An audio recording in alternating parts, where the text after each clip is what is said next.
lepak. Makan durian apa? Kena durian ke? Tengok durian pun tak apa. Rasa nak makan durian, Man. Kau tak rasa nak makan durian?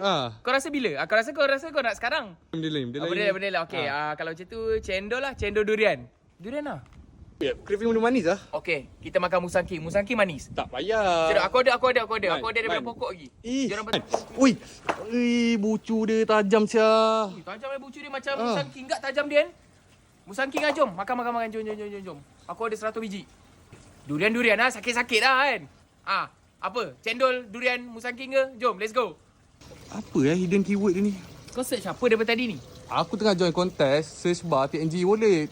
Kena cari hidden keyword dia. Lepas tu baru boleh unlock kontes page dia. Macam leceh je. Tapi Man, hadiah dia 100 kilo Musang King, Man. 100 kilo Musang King? Cepatlah search keyword dia. Apa keyword dia? Cepat. Manalah kau tahu apa keyword dia? Tak tahulah, maybe berkenaan durian ke Musang King ke apa. Cepat. Apa benda? Maybe kita boleh jadi pemenang ni tau. Man, selain daripada 100 kilo Musang King tu, Man, ada hadiah lain juga. Peduli lah, janji kita kena menang kat Musang King ni. Yelah. Tapi kan, search bar dia function kan, Man? Function. Kau kalau nak guna kan, kau guna je search bar dia, semua benda keluar. Lagi jimat masa yang mudah. Okay. Apa keyword dia sekarang ni? Cepatlah bagi aku pun tak tahu. Man, dah apa hal pula kepala durian ni, Man? Aku dah boleh bayangkan dah 100 kilo Musang King kita dapat. Tapi tak confirm menang lagi. Aku nak Musang King juga sekarang juga.